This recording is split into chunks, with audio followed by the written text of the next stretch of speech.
السلام علیکم ورحمۃ اللہ وبرکاتہ۔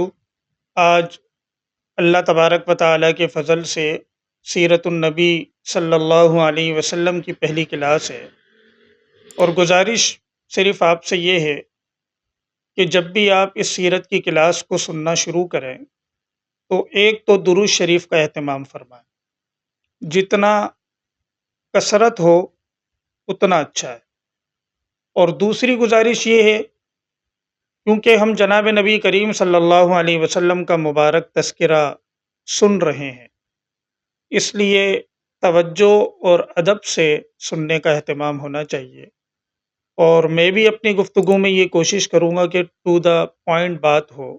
ظاہر ہے یہ سیرت کی کلاس ہے، اس میں آپ کو لطیفے نہیں سنا سکتا، اور کوئی دلچسپ میں اس ویڈیو کو مزید نہیں بنا سکتا، اس لیے جتنا ممکن ہو توجہ سے سننے کا ہم اس کو اہتمام کریں، اور یقیناً اس ویڈیو سے اگر ہمیں فائدہ ہو تو ہم اس کو خود بھی دیکھیں، اپنے بچوں کو بھی دکھائیں، گھر والوں کو بھی دکھائیں، اپنے متعلقین تک بھی پہنچائیں، تاکہ جناب نبی کریم صلی اللہ علیہ وسلم کی حقیقی عملی زندگی کا رخ ہمارے سامنے آئے، اور ہمیں اپنی زندگی اس کے مطابق گزارنے کی اللہ تبارک و تعالیٰ توفیق عطا فرمائے۔ تو دیکھیں، رسول اللہ صلی اللہ علیہ وسلم کی جو سیرت ہے، اس کو سمجھنے کے لیے سب سے اہم بات یہ ہے کہ ہم مختصراً حضرت ابراہیم اور حضرت اسماعیل علیہم السلام کے تذکرے کو سمجھیں، کیونکہ جناب نبی کریم صلی اللہ علیہ وسلم حضرت اسماعیل علیہ السلام کی اولاد میں سے ہیں، اس لیے تھوڑا سا پس منظر ہمیں سمجھنا پڑے گا تاکہ ہم سیرت کے صحیح مقام کو سمجھ سکیں۔ تو دیکھیں، حضرت ابراہیم علیہ السلام عراق میں تھے، اور پھر جب وہ مشہور واقعہ پیش آیا جس کا ذکر اللہ تبارک و تعالیٰ نے قرآن کریم میں بھی کیا کہ نمرود نے آپ کو آگ میں جلانے کا ارادہ کیا، اور پھر اللہ نے اپنے فضل سے آپ کی حفاظت فرمائی۔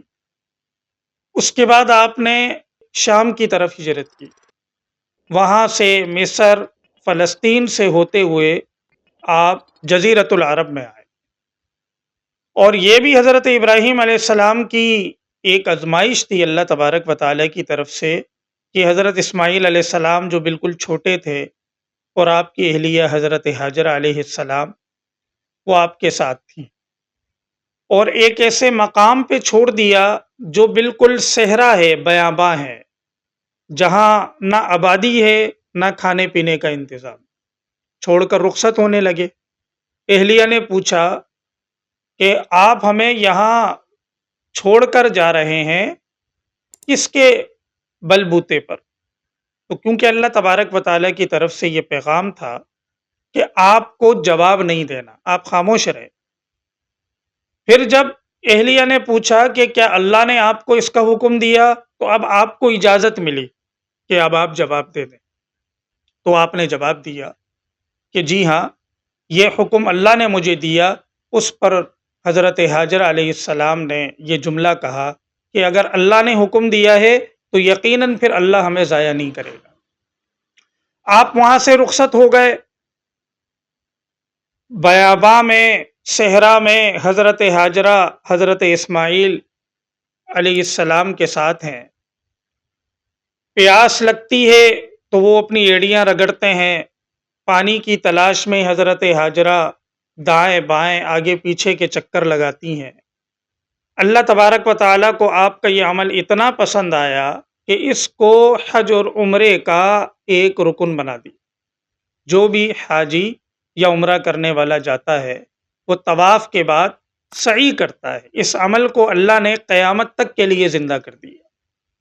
اور پھر اللہ کے فضل سے حضرت اسماعیل علیہ السلام نے جس جگہ ایڑیاں رگڑی اپنی، تو اللہ تبارک و تعالیٰ کے حکم سے وہاں ایک چشمہ، ایک کنواں جاری ہوا، جس کو میں اور آپ آج زمزم کے کنویں سے جانتے ہیں۔ اللہ تبارک و تعالیٰ کے حکم سے اس جگہ جبریل امین نے پر مارا، اور خود حضرت اسماعیل علیہ السلام کی ایڑیوں کی برکت، جبریل امین کے پر کی برکت، اور پھر رسول اللہ صلی اللہ علیہ وسلم کا لعاب اس میں شامل ہے۔ اس لیے زمزم کا پانی بڑا بابرکت ہے، اور اس کی برکت کا اندازہ آپ اس سے لگائیں کہ جو انسان اس کو جس نیت سے پیتا ہے، اللہ اپنے فضل سے اس کی اس مراد کو پورا کر دیتے ہیں۔ اب یہ وقت گزرنے لگا، اب آگے کا پس منظر سمجھنے سے پہلے آپ یہ چیز ذہن میں رکھیں۔ دیکھیں، حضرت اسماعیل علیہ السلام حضرت ابراہیم علیہ السلام کی اولاد میں سے ہیں، مگر یہ نسلاً عربی نہیں ہے، کیونکہ حضرت ابراہیم علیہ السلام عراق میں عربی نہیں بولتے تھے۔ کون سی زبان بولتے تھے؟ مختلف اقوال اس میں ہیں، کچھ کہتے ہیں عبرانی زبان، کچھ کہتے ہیں اس وقت کی سامی زبان جو کچھ زبانوں کا مجموعہ تھی وہ بولتے تھے۔ لیکن رسول اللہ صلی اللہ علیہ وسلم کی بعثت جزیرۃ العرب میں ہوئی تو آپ عربی پیغمبر کہلاتے ہیں، حالانکہ آپ ہیں حضرت اسماعیل علیہ السلام کی اولاد میں سے۔ تو یہ کیسے ممکن ہوا؟ دیکھیں، یہ اس طرح ممکن ہوا کہ آپ بنیادی طور پر یہ سمجھیں کہ عرب کی 3 اقسام ہیں۔ ایک کو ہم عرب عاربہ کہتے ہیں، یعنی یہ اصلاً عرب ہیں، اس وقت یمن کے علاقے میں یہ اصلاً عرب تھے۔ اور دوسری قسم عرب بائدہ، بائدہ کا مطلب عربی زبان میں یہ ہوتا ہے وہ لوگ جو دنیا میں آئے اور گزر گئے، یہ قوم عاد اور لوط، ان کا نام و نشان ختم ہو گیا۔ تیسری قسم ہے عرب مستعربہ، جس کو آپ آسان الفاظ میں سمجھ سکتے ہیں عربائزڈ عرب، جو عرب تھے تو نہیں مگر عرب بن گئے، ان کو عدنانی بھی کہا جاتا ہے۔ اس لیے رسول اللہ صلی اللہ علیہ وسلم کو عدنانی بھی اسی نسبت سے کہتے ہیں۔ تو حضرت اسماعیل علیہ السلام اپنی والدہ کے ساتھ وہاں رہے تو یمن میں یہ واقعہ پیش آیا کہ وہاں جو اصلاً عرب لوگ تھے، جو قوم تھی، ان کا جو بند تھا جس کو ہم ڈیم کہتے ہیں وہ ٹوٹ گیا، ان کے یہاں پانی بھر آیا، وہ ہجرت کر کے اس علاقے میں آ گئے اور وہاں رہنے کی اجازت مانگی حضرت ہاجرہ سے۔ حضرت ہاجرہ نے اجازت دے دی، لیکن یہ واضح کر دیا کہ یہ جو زمزم کا کنواں ہے یہ میری ہی ملکیت ہے، اگرچہ آپ کو استعمال کی اجازت ہے۔ چنانچہ یہ قبیلہ وہاں رہنے لگا۔ حضرت اسماعیل علیہ السلام انہی میں پلے بڑے، انہی سے آپ نے عربی زبان سیکھی۔ روایات میں آتا ہے اس قبیلے کے جو سردار تھے ان کی بیٹی سے آپ کا نکاح ہوا۔ تو یوں اس طرح حضرت اسماعیل یہ عربائزڈ عرب بنے، پھر انہی کی نسل میں سے رسول اللہ صلی اللہ علیہ وسلم تشریف لائے۔ پھر جب حضرت ابراہیم علیہ السلام واپس آئے تو اللہ تبارک و تعالیٰ کے حکم سے ان نشانیوں پر کعبے کو تعمیر کیا جو نشانیاں حضرت آدم علیہ السلام کے زمانے سے تھیں۔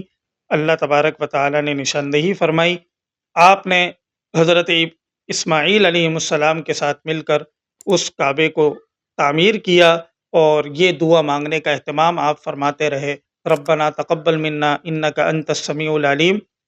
اس میں ہمارے لیے بڑا سبق ہے کہ دیکھیں، حضرت ابراہیم نبی سے بڑھ کر خلیل اللہ، جن کو اللہ نے اپنا دوست قرار دیا، بڑے برگزیدہ پیغمبر، ان کے بیٹے حضرت اسماعیل وہ بھی نبی، کام کتنا عظیم الشان ہے۔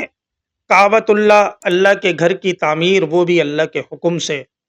تو ان کے اخلاص میں تو ادنا سا بھی شک اور شبہ نہیں کیا جا سکتا، لیکن اتنا عظیم کام سر انجام دینے کی اللہ تبارک و تعالیٰ نے توفیق عطا فرمائی، پھر بھی اس کو بارگاہ الہی میں ان الفاظ کے ساتھ پیش فرما رہا ہے کہ ربنا تقبل منا انک انت السمیع العلیم، اے ہمارے رب، آپ اس ہمارے عمل کو اپنی بارگاہ میں قبول فرما لیجیے۔ اس سے انسان کو یہ سبق ملتا ہے کہ اگر اللہ اس کو کسی نیکی کی توفیق دے تو وہ اس پر فخر نہ کرے، اپنے آپ کو دوسروں سے افضل نہ سمجھے، بڑا نہ سمجھے، بلکہ اس پر اللہ تبارک و تعالیٰ کا شکر ادا کرے اور ہر لمحہ یہ دعا مانگتا رہے کہ یا اللہ، اگر آپ نے مجھے قرآن کریم کی تلاوت کی توفیق دے دی، نمازوں کے اہتمام کی توفیق دے دی، نیکیوں کی توفیق دے دی، آپ اس کو اپنی بارگاہ میں قبول کر لیجئے۔